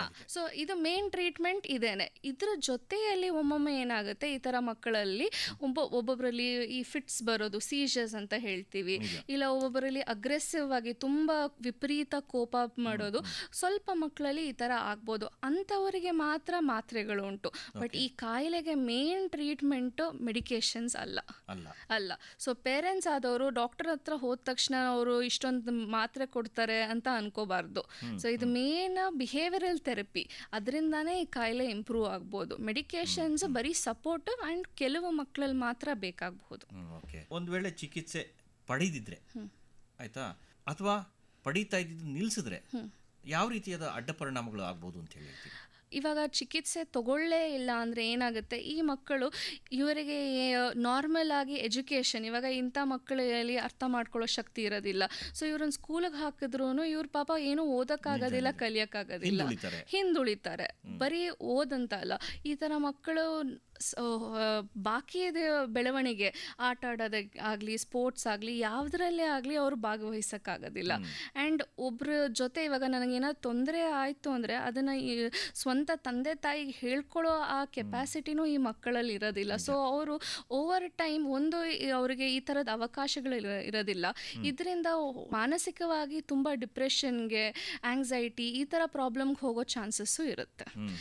ಒಟ್ಟಾರೆಯಾಗಿ ಇಡೀ ಸಮಾಜ ಅವ್ರನ್ನ ಗಮನಿಸಬೇಕು. ಹೌದು, ಮುಖ್ಯವಾಗಿ ತಂದೆ ತಾಯಿಗಳಿಗೆ ತುಂಬ ಜವಾಬ್ದಾರಿ ಇದೆ. ಹೌದು. ಮತ್ತು ಅವರ ಸುತ್ತಮುತ್ತ ಇರತಕ್ಕಂಥವ್ರು ಕೂಡ ತುಂಬ ಎಚ್ಚರಿಕೆಯಿಂದ ನೀವು 100% ಹೇಳಿದೆ ಸರ್. ಇವಾಗ ಟ್ರೀಟ್ಮೆಂಟ್ ಅನ್ನೋದು ಡಾಕ್ಟರ್ ಸೆಂಟ್ರಿಕ್ ಅಲ್ಲ, ಇದು ಕಮ್ಯುನಿಟಿ ಸೆಂಟ್ರಿಕ್ ಮತ್ತು ಫ್ಯಾಮಿಲಿ ಸೆಂಟ್ರಿಕ್ ಅಂತ ಆಗಿದೆ. ಅಂದರೆ ಏನು, ನಾವು ಪೂರ್ತಿ ಸಮಾಜವಾಗಿ ಅವರಿಗೆ ನಾವು ಯಾವ ಥರದ್ದು ಆಪರ್ಚುನಿಟೀಸ್ ಕೊಡ್ತಿದ್ದೀವಿ, ತಂದೆ ತಾಯಂದಿರಾಗಲಿ ಬಾಕಿ ಫ್ಯಾಮಿಲಿಯವರು ಎಷ್ಟು ಅವ್ರನ್ನ ಸಪೋರ್ಟ್ ಮಾಡ್ತಾರೆ ಅನ್ನೋದ್ರ ಮೇಲೆ ಅವ್ರ ಟ್ರೀಟ್ಮೆಂಟ್ ಡಿಪೆಂಡ್ ಆಗುತ್ತೆ. ಒಬ್ಬರು ಡಾಕ್ಟ್ರಿಂದ ಒಂದು ಪಾಯಿಂಟಲ್ಲಿ ಆಗೋದಿಲ್ಲ ಅದು. ಅದನ್ನು ಮೇನ್ ಇಂಪಾರ್ಟೆಂಟು ತಂದೆ ತಾಯಂದಿರು, ಸಮಾಜವು ಅರ್ಥ ಮಾಡ್ಕೋಬೇಕು. ಅವ್ರ ಮಾನಸಿಕ ರೋಗಿ ಅಲ್ಲ, ಅವರಿಗೆ ಒಂದು ಬೆಳವಣಿಗೆಯಲ್ಲಿ ತೊಂದರೆ ಆಗಿದೆ, ಅದನ್ನು ನಾವು ಎಷ್ಟು ಮಟ್ಟದಲ್ಲಿ ಅವ್ರಿಗೆ ಹೆಲ್ಪ್ ಮಾಡೋದು, ಅದನ್ನು ಓವರ್ಕಮ್ ಮಾಡೋಕ್ಕೆ ಅನ್ನೋದನ್ನು ನಾವು ನೋಡಬೇಕಷ್ಟೇ. ಯಾಕೆಂತೇಳಿದ್ರೆ ಅವ್ರನ್ನ ಮಾನಸಿಕ ರೋಗಿಗಳು ಅಂತೇಳಿ ಟ್ರೀಟ್ ಮಾಡಿ ಆ ಥರದ ರೀತಿಯಲ್ಲಿ ಅವರನ್ನ ನೋಡಕ್ಕೆ ಶುರು ಮಾಡಿದ್ರೆ ಅದು ಬೇರೆ ರೀತಿಯಲ್ಲಿ ಪರಿಣಾಮ ಬೀರುತ್ತೆ. ಡೆಫಿನೆಟ್ಲಿ. ಯಾಕಂದರೆ ಸರ್, ನಾವು ನೋಡ್ದಂಗೆ ಎಷ್ಟೋ ಜನರಿಗೆ ಗೊತ್ತಿರೋದಿಲ್ಲ, ಆಲ್ಬರ್ಟ್ ಐನ್ಸ್ಟೈನ್, ಬಿಲ್ ಗೇಟ್ಸ್ ಅವರಿಗೆ ಆಟಿಸ್ಟಿಕ್ ಟ್ರೇಟ್ಸ್ ಇತ್ತು ಅಂತ ಪ್ರೂವನ್ ಇದೆ. ಇದು 100% ಪ್ರೂವನ್ ಇದೆ. ಸೊ ಅಂಥವ್ರು ದೇ ಕ್ಯಾನ್ ಒಂದು ಸ್ಪೆಸಿಫಿಕ್ ರೋಲ್ ಕೊಟ್ಟರೆ ತುಂಬ ಚೆನ್ನಾಗಿ ಎಕ್ಸೆಲ್ ಮಾಡ್ತಾರೆ ವಿತ್ ಟ್ರೈನಿಂಗ್. ಸೊ ಎಲ್ಲದರಲ್ಲೂ ಅವರು ಎಕ್ಸ್ಪರ್ಟ್ ಆಗ್ತಾರೆ ಅಂತಲ್ಲ, ಬಟ್ ಅವ್ರದ್ದೇ ಒಂದು ಸ್ಪೆಷಾಲಿಟಿ ಅಂತ ಇರುತ್ತೆ ಆ ಮಕ್ಕಳಲ್ಲಿ. ಸೊ ನಾವು ಆ ಸ್ಪೆಷಾಲಿಟಿನ ಐಡೆಂಟಿಫೈ ಮಾಡಿ ಬಾಕಿ ಪ್ರಾಬ್ಲಮ್ಸ್ನ ಸ್ವಲ್ಪ ಮಟ್ಟಿಗೆ ಅವ್ರು ಓವರ್ಕಮ್ ಮಾಡೋ ಥರ ಮಾಡಿದ್ರು ಆ ಸ್ಪೆಷಾಲಿಟಿಯಲ್ಲಿ ಅವ್ರು ತುಂಬ ಎಕ್ಸೆಲ್ ಮಾಡ್ಬೋದು. ಸೊ ಆ ಅವಕಾಶವನ್ನು ನಾವು ಮಕ್ಳಿಗೆ ಕೊಡಬೇಕು. ಅಂದರೆ ಪ್ರತಿಯೊಂದು ಮಗುವು ಕೂಡ ಬಹಳ ವಿಶೇಷವಾದಂಥದ್ದೇ. ಪ್ರತಿಯೊಂದು ಮಗುವಿನಲ್ಲೂ ಕೂಡ ಒಂದು ಶಕ್ತಿ ಅಂತರ್ಗತವಾಗಿರುವಂಥದ್ದು. ಸೊ ಅದನ್ನು ಗುರುತಿಸ್ಬೇಕು, ಅದನ್ನು ಗೌರವಿಸ್ಬೇಕು ಮತ್ತು ಅದನ್ನು ಪೋಷಿಸಬೇಕು ಅಂತೇಳಿ ಹೇಳ್ತಾ ಇದ್ರಿ. ಬಹಳ ಸಂತೋಷ ಡಾಕ್ಟ್ರೆ. ತಾವು ಹೇಳ್ತಾ ಇದ್ರಿ ಭಾಳ ಅರ್ಲಿಯಾಗಿ ಡಿಟೆಕ್ಟ್ ಮಾಡಿದ್ರೆ ಭಾಳ ಈಸಿಯಾಗಿ ಟ್ರೀಟ್ ಮಾಡೋದಕ್ಕೆ ಒಂದು ಅವಕಾಶ ಸಿಗತ್ತೆ ಅಂಥೇಳಿ. ಹಾಗೆಯೇ ಅವ್ರನ್ನ ವಿಶೇಷವಾದಂಥ ಶಾಲೆಗಳ ಮೂಲಕವಾಗಿ ಅವ್ರನ್ನ ಸಿದ್ಧಪಡಿಸಬೇಕಾದಂಥ ಒಂದು ಅವಶ್ಯಕತೆ ಇದೆ ಅಂತ ಕೂಡ ತಾವು ಹೇಳಿದ್ರಿ.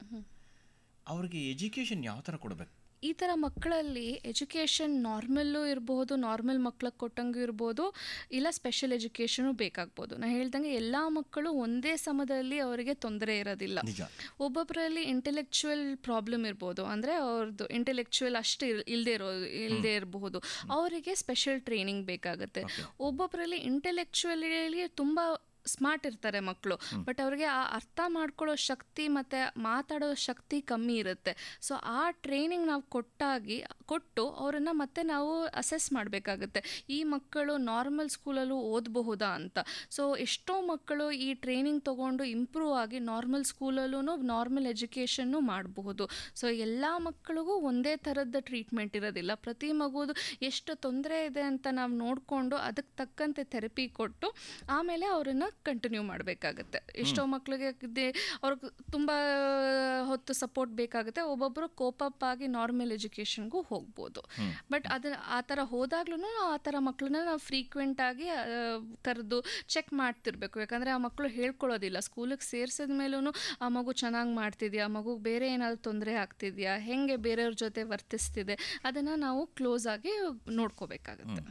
ಬಟ್ ಈ ಥರದ ಆಟಿಸಮ್ ಸಮಸ್ಯೆಗೆ ಒಳಗಾದಂಥ ಮಕ್ಕಳಿಗೆ ದೈಹಿಕವಾದಂಥ ನ್ಯೂನತೆಗಳು ಬರೋ ಚಾನ್ಸಸ್ ಇದೆ. ದೈಹಿಕವಾದ ನ್ಯೂನತೆಗಳು ತುಂಬ ಕಮ್ಮಿ ಮಕ್ಕಳಲ್ಲಿ ಆಗ್ಬೋದು. ನಾನು ಹೇಳ್ದಂಗೆ ಆಗಲೇ ಜೆನೆಟಿಕ್ ತೊಂದರೆ ಇದ್ದಲ್ಲಿ ಆ ಥರ ಮಕ್ಕಳಲ್ಲಿ ಒಬ್ಬೊಬ್ಬರಲ್ಲಿ ಬೇರೆ ಪ್ರಾಬ್ಲಮ್ಮು, ಫಿಟ್ಸ್ ಬರೋದು ಇಲ್ಲ ಬೇರೆ ತೊಂದರೆಗಳು ಆಗ್ಬೋದು. ಬಟ್ ಅದು ತುಂಬ ಕೆಲವು. ಸೊ ನೋಡೋಕ್ಕೆ ಮಗು ಎಲ್ಲ ಮಕ್ಕಳ ಥರನೇ ನಾರ್ಮಲ್ ಆಗಿ ಕಾಣಿಸುತ್ತೆ, ಬರೀ ಕೆಲವು ಮಕ್ಕಳಲ್ಲಿ ಮಾತ್ರ ಬೇರೆ ತೊಂದರೆಗಳಿರುತ್ತೆ. ಅಂದರೆ ತುಂಬ ಎಚ್ಚರಿಕೆಯಿಂದ ಇದನ್ನು ಗಮನಿಸಬೇಕು ಅಂತ ಹೇಳ್ತಾರೆ. ನಾವು ದೈಹಿಕವಾಗಿ ನೋಡೋದಕ್ಕಿಂತ ಆ ಮಗು ಹೆಂಗೆ ವರ್ತಿಸುತ್ತೆ ಇನ್ನೊಬ್ಬರ ಜೊತೆ ಅಂತ ನಾವು ತುಂಬ ಸೂಕ್ಷ್ಮವಾಗಿ ಗಮನಿಸಿದ್ರೆ ಅಷ್ಟು ಸಾಕು, ನಾವು ಅದನ್ನು ಐಡೆಂಟಿಫೈ ಮಾಡ್ಬೋದು. ಈಗ ಆಟಿಸಮ್ ಸಮಸ್ಯೆಗೆ ಒಳಗಾಗಿರ್ತಕ್ಕಂತಹ ಮಗುವಿನ ಪೋಷಕರು ಅವ್ರ ಮನೋಸ್ಥಿತಿ ಭಾಳ ಬೇರೆ ವಿಚಿತ್ರವಾಗಿರುತ್ತೆ. ತುಂಬ ಒಂಥರ ನೋವಿನಲ್ಲಿರ್ತಾರೆ ಅವರು. ನಮ್ಮ ಮಗು ಈ ಥರ ಆಯ್ತಲ್ಲಪ್ಪ, ಈ ಸಮಸ್ಯೆ ಬಂತಲ್ಲ ಅಂಥೇಳಿ ಅವ್ರನ್ನ ನಿಜವಾಗೂ ಹೇಳ್ತೀವಿ ಒಂಥರ ಕನ್ಸೋಲ್ ಮಾಡೋಕ್ಕೆ ಸಾಧ್ಯವೇ ಇಲ್ಲ. ಆ ಥರದ ಒಂದು ಮನೋಸ್ಥಿತಿನಲ್ಲಿ ಇರ್ತಾರೆ. ಯಾಕೆಂದರೆ ಆಟಿಸಮ್ಗೆ ಒಳಗಾಗಿರ್ತಕ್ಕಂಥ ಮಗು ಏನಿದೆ ಅದು ತನ್ನ ಜೀವಿತಾವಧಿ ಪೂರ್ತಿ ಇನ್ನೊಬ್ಬರ ಮೇಲೆ ಡಿಪೆಂಡ್ ಆಗುವಂಥ ಒಂದು ಪ್ರಮೇಯಗಳಿರ್ತವೆ. ಸೊ ಈ ಸಂದರ್ಭದಲ್ಲಿ ಪೋಷಕರ ಒಂದು ಜಾಗರೂಕತೆ ಹೇಗಿರಬೇಕು ಅಂತೇಳಿ ಹೇಳ್ತೀರಿ? ಯಾವಾಗ ಸಂಶಯ ಬದ್ದಲ್ಲಿ ಹೋಗಿ ತಕ್ಷಣ ತೋರಿಸ್ಕೋಬೇಕು ಎಲ್ಲ ಪೋಷಕರು, ಮೊದಲನೇದು. ಎರಡನೇದು, ಯಾವಾಗ ಈ ಥರ ಕಾಯಿಲೆ ಇದೆ ಅಂತ ಗೊತ್ತಾದಲ್ಲಿ ಡಾಕ್ಟರ್ ತೋರಿಸಿ ಅವರು ಹೌದು ನಿಮ್ಮ ಮಗುವಿಗೆ ಈ ತೊಂದರೆ ಇದೆ ಅಂತ ಹೇಳಿದ ತಕ್ಷಣ ಈ ತೊಂದರೆಯ ಮೇನ್ ಏನು ಪ್ರಾಬ್ಲಮ್ ಅಂತ ಅರ್ಥ ಮಾಡ್ಕೋಬೇಕು. ಎಷ್ಟೋ ಜನ ಕಾಯಿಲೆ ಬಗ್ಗೆ ಅರ್ಥ ಆಗದೆ ಇರೋವಾಗ ಅವ್ರು ಬೇರೆಯವ್ರು ಹೇಳ್ದಂಗೆ ಬೇರೆ ಥರದ ಪ್ರಾಬ್ಲಮ್ಸ್ನ ತುಂಬ they are misdirected a lot. That is the main problem. ಕಾಯಿಲೆ ಏನು ಅಂತ ನಾವು ಅರ್ಥ ಮಾಡ್ಕೊಂಡ್ರೆ ಈ ಮಕ್ಕಳು, ಎಷ್ಟೋ ಮಕ್ಕಳು ನಾರ್ಮಲ್ಲು ಆಗ್ಬೋದು. ಸೊ ಪೇರೆಂಟ್ಸ್ ಏನು ಅನ್ಕೋಬೇಕು, ನಮ್ಮ ಮಗು ಈ ಥರ ಬಂತಲ್ಲ, ಹಿಂಗೆ ಇರುತ್ತೆ, ಎಲ್ಲ ಮಕ್ಕಳು ಹಿಂಗೆ ಇರ್ತಾರೆ ಅಂತ ಅನ್ಕೋಬಾರ್ದು. ಮೇನ್ ಹೋಪ್ ಇಟ್ಕೋಬೇಕು. ಹೋಪ್ ಇಟ್ಕೊಂಡು ನಾವು ಟ್ರೀಟ್ಮೆಂಟ್ ಕೊಡಿಸ್ತಾ ಇದ್ರೆ ಎಷ್ಟೋ ಮಕ್ಕಳು ನಾವು ನೋಡ್ತೀವಿ ನಮ್ಮ ಹಾಸ್ಪಿಟಲಲ್ಲಿ 10 ವರ್ಷ 15 ವರ್ಷ ಸ್ಕೂಲಿಗೆ ಹೋಗ್ತಾರೆ, ನಾರ್ಮಲ್ ಮಕ್ಕಳು ಓದೋ ಥರನೂ ಓದೋರು ಇರ್ತಾರೆ. ಸೊ ಅವರು ಮೇನ್ಲಿ ಆ ಮಕ್ಕಳಲ್ಲಿ ಏನು ತೊಂದರೆ ಇದೆ ಅಂತ ಅರ್ಥ ಮಾಡ್ಕೊಂಡ್ರೆ ಆ ಮಗುಗೆ ಹೆಂಗೆ ನಾವು ನೋಡ್ಕೋಬಹುದು ಅಂತ ಅವ್ರಿಗೆ ಗೊತ್ತಾಗ್ಬಿಡುತ್ತೆ. ಸೊ ಈ ಮಗುಗೆ ಏನು ತೊಂದರೆ ಆಗ್ತಿದೆ ಅಂತ ಮೇನ್ ಅರ್ಥ ಮಾಡ್ಕೋಬೇಕು. ಮೋಸ್ಟ್ ಇಂಪಾರ್ಟೆಂಟ್ ಅದಕ್ಕಿಂತ ನಾವೇನು ಹೇಳ್ತೀವಿ, ಅಂಡರ್ಸ್ಟ್ಯಾಂಡ್ ಎಂಬ್ರೇಸ್ ಅಂತ ಹೇಳ್ತೀವಿ. ಆ ಮಗು ತೊಂದರೆ ಇದ್ರೂ ಅದು ನಿಮ್ಮ ಮಗು, ಅರ್ಥ ಮಾಡಿಕೊಂಡು ಆ ಮಗುಗೆ ತಕ್ಕಂತೆ ನಾವು ಬೆಸ್ಟ್ ಆಪರ್ಚುನಿಟಿ ಕೊಟ್ಟರೆ ಇಂಪ್ರೂವ್ ಆಗೇ ಆಗ್ತಾರೆ. ಇದು ಪೋಷಕರ ದೃಷ್ಟಿನಲ್ಲಿ ನೀವು ಹೇಳ್ತಿದ್ದೀರಿ. ಅನೇಕ ಸಂದರ್ಭಗಳಲ್ಲಿ ಪೇರೆಂಟ್ಸ್ಗಳು ತಮ್ಮ ಮಕ್ಕಳನ್ನು ಡಾಕ್ಟರ್ಸ್ ಹತ್ರ ಕರ್ಕೊಂಬರ್ತಾರೆ, ಎಸ್ಪೆಷಲಿ ಪೀಡಿಯಾಟ್ರಿಷಿಯನ್ಸ್ಗಳು ಅವ್ರ ಜೊತೆಗೆ ಸಂಪರ್ಕದಲ್ಲಿ ಇದ್ದೇ ಇರ್ತಾರೆ. ಸೊ ಡಾಕ್ಟರ್ಸ್ಗಳ ಅವರೇ ನೋಡಿ ಒಂದು ಹೇಳಬಹುದಾದಂಥ ಒಂದು ಸಂದರ್ಭ ಇರುತ್ತಲ್ಲ. ಹೌದು, ನಾವು ಅದಕ್ಕೆ ಏನು ಮಾಡ್ತೀವಿ, ನಮ್ಮ ಆಸ್ಪತ್ರೆಯಲ್ಲಿ, ರಾಮಯ್ಯ ಆಸ್ಪತ್ರೆಯಲ್ಲಿ ಎಲ್ಲ ಮಕ್ಕಳು ಯಾರು ವ್ಯಾಕ್ಸಿನೇಷನ್ಗೆ 1-1.5 ವರ್ಷವರೆಗೂ ಯಾರು ರೆಗ್ಯುಲರ್ ಆಗಿ ಬರ್ತಾರೆ, ನಾವು ಈ ಥರ ಮಕ್ಕಳಲ್ಲಿ ನಾವು ಡೆವಲಪ್ಮೆಂಟಲ್ ಸ್ಕ್ರೀನಿಂಗ್ ಮತ್ತು ಆಟಿಸಮ್ ಸ್ಕ್ರೀನಿಂಗ್ ಅಂತ ನಾವು ಟೆಸ್ಟ್ಗಳನ್ನು ರೆಗ್ಯುಲರ್ ಆಗಿ ಮಾಡ್ತಿರ್ತೀವಿ. ಸೊ ಈ ಸ್ಕ್ರೀನಿಂಗ್ ಮಾಡಿದಾಗ ನಮಗೆ ಗೊತ್ತಾಗುತ್ತೆ. ಸೊ ನಮಗೆ ಇದು ಆರಾಮಾಗಿ ಐಡೆಂಟಿಫೈ ಆಗುತ್ತೆ. ಪ್ರಾಬ್ಲಮ್ ಎಲ್ಲಾಗುತ್ತೆ, ಯಾವ ಮಕ್ಕಳು ಸರಿಯಾಗಿ ವ್ಯಾಕ್ಸಿನೇಷನ್ಗೆ ಕರೆಕ್ಟಾಗಿ ಕರ್ಕೊಬರೋದಿಲ್ಲ ಒಂದು. ಎರಡನೇದು, ಕರ್ಕೊಬಂದು ತೋರಿಸಿದಾಗ ಡಾಕ್ಟರ್ ಹೇಳಿದ್ರು ಅವ್ರಿಗೆ ಮನಸ್ಸಲ್ಲಿ ಏನಾಗುತ್ತೆ, ನಮ್ಮ ಮಗು ಇನ್ನೂ ಸಣ್ಣದು, ಇನ್ನೊಂದು ಸ್ವಲ್ಪ ದಿನ ಇಂಪ್ರೂವ್ ಆಗ್ಬೋದು ಅಂತ ಅಂದ್ಕೊಂಡು ಅವರಾಗೆ ಸ್ವಲ್ಪ ದಿನ ವೇಟ್ ಮಾಡ್ತಾರೆ. ಇನ್ನೊಂದು 5 ತಿಂಗಳು 6 ತಿಂಗಳು ಅಂತ ಕಾದು ಆ ಒಳ್ಳೆ ಟೈಮ್ ಪೀರಿಯಡ್ ಯಾವಾಗ ನಾವು ಟ್ರೀಟ್ಮೆಂಟ್ ಸ್ಟಾರ್ಟ್ ಮಾಡ್ಬೋದು ಅದು ಮಿಸ್ ಆಗಬಹುದು. ಸೊ ಡೆಫಿನೆಟ್ಲಿ ಸರ್, ನೀವು ಹೇಳಿದ್ದು ಕರೆಕ್ಟು. ಹಾಸ್ಪಿಟಲ್ಗೆ ಯಾವಾಗ ರೆಗ್ಯುಲರ್ ಚೆಕಪ್ಗೆ ಬಂದಾಗ ನಾವು ಈ ಸ್ಕ್ರೀನಿಂಗ್ ಟೆಸ್ಟ್ಗಳನ್ನ ಮಾಡಿದಾಗ ಗೊತ್ತಾಗುತ್ತೆ. ಬಟ್ ಈ ಸ್ಕ್ರೀನಿಂಗ್ ಟೆಸ್ಟ್ ಡಿಪೆಂಡ್ ಆಗೋದೇನೋ ಪೇರೆಂಟ್ಸ್ ಅಬ್ಸರ್ವೇಷನ್ ಮೇಲೆ. ನಾವು ನೋಡ್ತಿರ್ತೀವಿ, ಬಟ್ ಮೇನ್ ಪೇರೆಂಟ್ಸ್ ಅಬ್ಸರ್ವೇಷನ್ ಅಲ್ಲಿ ಗೊತ್ತಾಗ್ಬಿಡುತ್ತೆ. ಪೋಷಕರೇ ದಯವಿಟ್ಟು ಗಮನಿಸಿ. ಇದು ಡಾಕ್ಟರ್ ಹೇಳ್ತಾ ಇರ್ತಕ್ಕಂಥ ಒಂದು ವಿಚಾರ ಏನಿದೆ ತುಂಬ ಗಂಭೀರವಾಗಿರ್ತಕ್ಕಂಥದ್ದು. ನೀವು ಡಾಕ್ಟರ್ ಹತ್ರ ಹೋದಾಗ ಮನಬಿಚ್ಚಿ ಮಾತನಾಡಬೇಕು. ಮಗುವಿನ ಬಗ್ಗೆ ಅಭಿಮಾನ ಇರಬೇಕು, ಪ್ರೀತಿ ಇರಬೇಕು. ಆದರೆ ಅಭಿಮಾನ ಪ್ರೀತಿ ಅದು ಕುರುಡಾಗಬಾರ್ದು. ಆ ದೃಷ್ಟಿಯಿಂದ ನಿಮ್ಮ ಮಗುವಿನಲ್ಲಿ ನ್ಯೂನತೆ ಏನಾದರೂ ಕಂಡು ಬಂದರೆ ಖಂಡಿತವಾಗಿ ಮುಕ್ತವಾಗಿ ನಿಮ್ಮ ಫ್ಯಾಮಿಲಿ ಡಾಕ್ಟರ್ ಅಂತ ಯಾರು ಇರ್ತಾರೆ, ಕುಟುಂಬ ವೈದ್ಯರು, ಅವ್ರ ಹತ್ರ ನೀವು ಮಾತಾಡಿ, ಪೀಡಿಯಾಟ್ರಿಷಿಯನ್ಸ್ಗಳ ಹತ್ರ ಮಾತಾಡಿ. ಅವರು ಖಂಡಿತವಾಗಿ ನಿಮಗೆ ಸಲಹೆಗಳನ್ನು ಕೊಡ್ತಾರೆ, ಮಾರ್ಗದರ್ಶನ ಮಾಡ್ತಾರೆ ಅನ್ನುವಂಥದ್ದು ಈ ಹೊತ್ತಿನ ಸಂದೇಶ. ಭಾಳ ಸಂತೋಷ ಮೇಡಮ್. ಈಗ ಈ ಆಟಿಸಮ್ ಸಮಸ್ಯೆಯನ್ನು ತಡೆಗಟ್ಟೋದಕ್ಕೆ ಯಾವ ರೀತಿಯಾದಂಥ ಮುನ್ನೆಚ್ಚರಿಕೆಯನ್ನು ಇಟ್ಕೋಬೇಕು? ಈ ಆಟಿಸಮ್ನ ಪೂರ್ತಿಯಾಗಿ ತಡೆಗಟ್ಟಬಹುದಾ? ಎಲ್ಲರಲ್ಲೂ ಆಗೋದಿಲ್ಲ. ಕೆಲವು ಜೆನೆಟಿಕ್ ಪ್ರಾಬ್ಲಮ್ ಇದ್ದಾಗ ನಾವು ಅವರಿಗೆ ಜೆನೆಟಿಕ್ ಸ್ಕ್ರೀನಿಂಗ್ ಟೆಸ್ಟ್ ಅಂತ ಮಾಡಿ ಸಂದರ್ಭ ಇರಬಹುದು. ಬಟ್ ಅದು ಬಿಟ್ಟರೆ ಬಾಕಿ ಎಲ್ಲ ಮಕ್ಕಳನ್ನು ನಾವು ಇದನ್ನು ತಡೆಗಟ್ಟಕ್ಕಾಗೋದಿಲ್ಲ. ಬಟ್ ತುಂಬ ಬೇಗ ನಾವು ಅದನ್ನು ಕಂಡುಹಿಡಿದ್ರೆ ಪ್ರಾಬ್ಲಮ್ಸ್ ಆಗದೆ ಇರೋ ಥರ ನಾವು ನೋಡ್ಕೋಬಹುದು ಅಷ್ಟೇ. ಸೊ ಮುನ್ನೆಚ್ಚರಿಕೆಯೇ ಹೌದು ಪ್ರಧಾನವಾದ್ದು ಅಂತೇಳಿ ತಾವು ಹೇಳ್ತಾ ಇದ್ದೀರಿ. ಆಮೇಲೆ ಕೊನೆಯದಾಗಿ ನಮ್ಮ ಕೇಳಿಗರಿಗೆ ಈ ಆಟಿಸಮ್ ಕುರಿತು ಏನನ್ನು ಹೇಳಲಿಕ್ಕೆ ಬಯಸ್ತೀರಿ? ಸರ್, ಈ ಆಟಿಸಮ್ ಅನ್ನೋದು ನಾವು ಹೇಳ್ದಂಗೆ ಎಲ್ಲ ಮಕ್ಕಳಲ್ಲೂ ಒಂದು ಡೈವರ್ಸಿಟಿ ಅಂತ ಹೇಳ್ತೀವಿ. ಎಲ್ಲರಲ್ಲೂ ಯಾವುದೋ ಒಂದು ಥರದ ಪ್ರಾಬ್ಲಮ್ ಇರಬಹುದು. ಪ್ರಾಬ್ಲಮ್ ಇದ್ದ ತಕ್ಷಣ ಈ ಮಗುಗೆ ನಾವು ಇಗ್ನೋರ್ ಮಾಡಬಾರ್ದು. ಈ ಮಗುಗೆ ಎಷ್ಟು ನಾವು ಪಾಸಿಬಲ್ ಆಪರ್ಚುನಿಟಿ ಇದೆ ಅದನ್ನು ಕೊಡಬೇಕಾಗತ್ತೆ. ಎಲ್ಲರಲ್ಲೂ ಆ ಆಪರ್ಚುನಿಟಿ ಕೊಟ್ಟಾಗ ಅವರು ಡೆಫಿನೆಟ್ಲಿ ಎಷ್ಟೋ ಮಕ್ಕಳು ಇಂಪ್ರೂವ್ ಆಗ್ತಾರೆ. ಸೊ ಅರ್ಥ ಮಾಡ್ಕೋಬೇಕು ಕಾಯಿಲೆಯ ಮೇನ್ ಲಕ್ಷಣಗಳು. 1 ವರ್ಷದಲ್ಲಿ ಅಷ್ಟರಲ್ಲಿ ಮಗು ಯಾವಾಗ ಅಮ್ಮ ಅಪ್ಪ ಒಂದು ಅರ್ಥ ಉಳ್ಳ ಇರೋ ಪದ ಹೇಳಕ್ ಬರ್ತಿಲ್ಲ. ಯಾವ ಮಕ್ಕಳು 1.5 ವರ್ಷ ಅಷ್ಟಿಗೆ ಅವರಿಗೆ ಅವ್ರ ಹೆಸರು ಕರೆದ್ರೂ ಸ್ಪಂದಿಸ್ತಿಲ್ಲ. ಯಾರ ಮಕ್ಕಳು ಬೇರೆಯವ್ರ ಜೊತೆ ಇಂಟ್ರಾಕ್ಟ್ ಮಾಡ್ತಿಲ್ಲ, ಒಬ್ರ ಜೊತೆ ಅವರು ಬೇರೆ ಯಾರ ಜೊತೆನೂ ಬೆರಿತಿಲ್ಲ. ಈ ಥರ ಮಕ್ಕಳು ಇದ್ದಾಗ ತುಂಬ ಆದಷ್ಟು ಬೇಗ ಡಾಕ್ಟರ್ ಹತ್ರ ತೋರಿಸಿ ಟ್ರೀಟ್ಮೆಂಟ್ ತಗೋಬೇಕಾಗತ್ತೆ. ಆ ಕಾಯಿಲೆನ ಅರ್ಥ ಮಾಡಿಕೊಂಡು ಆ ಮಗುನ ಸ್ವಂತ ಮಗುನ ಎಂಬ್ರೇಸ್ ಅಂದರೆ ಆ ಮಗುಗೆ ಎಷ್ಟು ಒಳ್ಳೆ ಆಪರ್ಚುನಿಟಿ ಕೊಡೋಕ್ಕಾಗುತ್ತೆ ಟ್ರೀಟ್ಮೆಂಟ್ಗೆ, ಅದನ್ನು ನಾವು ಮಾಡಬೇಕಾಗುತ್ತೆ. ಸೊ ಇದೆಲ್ಲವನ್ನು ಗಮನಿಸಬೇಕು, ಪೋಷಕರು ಗಮನಿಸಬೇಕು, ಆಮೇಲೆ ಸಮಾಜ ಗಮನಿಸಬೇಕು, ಡಾಕ್ಟರ್ಸ್ಗಳು ಕೂಡ ಗಮನಿಸಿ ಪೋಷಕರಿಗೆ ಒಂದು ಜಾಗೃತಿಯನ್ನು ವಹಿಸೋದಕ್ಕೆ ಹೇಳಬೇಕಾದಂಥ ಒಂದು ಅನಿವಾರ್ಯತೆ ಇದೆ. ಮತ್ತು ಸಮಾಜ ಅಂಥ ಮಕ್ಕಳ ಬಗ್ಗೆ ಅನಾದರಣೆಯನ್ನು ತೋರಬಾರ್ದು ಅಂತೇಳಿ. ಯಾಕೆಂದರೆ ಎಷ್ಟೋ ಸಂದರ್ಭಗಳಲ್ಲಿ ಸಮಾಜ ಆಡುವಂತಹ ಮಾತುಗಳನ್ನೇ ಬಹಳ ನೆಗೆಟಿವ್ ಆದಂಥ ಇಂಪ್ಯಾಕ್ಟ್ಗಳಾಗ್ತವೆ. ಸೊ ಇದನ್ನೆಲ್ಲ ನಾವು ಗಮನಿಸಬೇಕು, ಅವಕ್ಕೆ ನಾವು ಬೆನ್ನೆಲುಬಾಗಿ ನಿಲ್ಲಬೇಕು, ಪೋಷಣೆಯನ್ನು ನಾವು ಕೊಡಬೇಕಾದಂಥ ಒಂದು ಅನಿವಾರ್ಯತೆ ಇರುತ್ತೆ. ಭಾಳ ಸಂತೋಷ ಡಾಕ್ಟ್ರೇ. ಇದುವರೆಗೆ ವಿಶ್ವ ಆಟಿಸಮ್ ಜಾಗೃತಿ ದಿನದ ಸಂದರ್ಭದಲ್ಲಿ ವಿಶೇಷವಾಗಿ ಆಟಿಸಮ್ ಅಂದರೆ ಏನು, ಯಾವ ಥರ ಮಕ್ಕಳಿಗೆ ಇದು ಕಾಡುತ್ತೆ, ಮಕ್ಕಳನ್ನು ಹೇಗೆ ಈ ಆಟಿಸಮ್ ತೊಂದರೆಗಳು ಬಾಧಿಸುತ್ತೆ ಮತ್ತು ಇದನ್ನು ಹೇಗೆ ನಾವು ಓವರ್ಕಮ್ ಮಾಡ್ಬೋದು, ಈ ಸಮಸ್ಯೆಯನ್ನು ಹೇಗೆ ನಿವಾರಣೆ ಮಾಡ್ಕೋಬೋದು, ನಿವಾರಣೆ ಅನ್ನೋದಕ್ಕಿಂತ ಹೆಚ್ಚಾಗಿ ಅದನ್ನು ನಿರ್ವಹಣೆ ಮಾಡ್ಬೋದು. ಭಾಳ ವಿಶೇಷವಾಗಿ ಯಾಕೆಂದರೆ ಬಂದಾದಮೇಲೆ ಅದನ್ನು ಹೋಗಲಾಡಿಸೋದು ಕಷ್ಟ ಅಂತ ಹೇಳ್ತಿದ್ರು, ರಿವರ್ಸ್ ಮಾಡೋದು ಕಷ್ಟ, ಆದರೆ ಇದನ್ನು ನಿರ್ವಹಣೆ ಮಾಡಬೇಕಂತ ಅನಿವಾರ್ಯತೆ ಇದೆ. ಸೊ ಇದರಲ್ಲಿ ಎಲ್ಲರ ಪಾತ್ರ ಇದೆ ಅಂತ ಹೇಳ್ತಾ ಇದ್ದೀರಿ. ಇದನ್ನೆಲ್ಲ ಕೂಡ ನಮ್ಮ ಪೋಷಕರು ಗಮನಿಸಿದ್ದಾರೆ ಅಂಥೇಳಿ ಅಂದ್ಕೊಳ್ತಾ ವಿಶೇಷವಾಗಿ, ಮತ್ತು ಈ ಸಮಾಜ ಅತ್ಯಂತ ಆರೋಗ್ಯವಂತವಾಗಿರಲಿ, ಯಾವ ಮಕ್ಕಳಿಗೂ ಕೂಡ ಆಟಿಸಮ್ ಅನ್ನುವಂಥದ್ದು ಬರೋದು ಬೇಡ, ಇದು ನಮ್ಮ ಆಶಯವಾಗಿರಬೇಕು.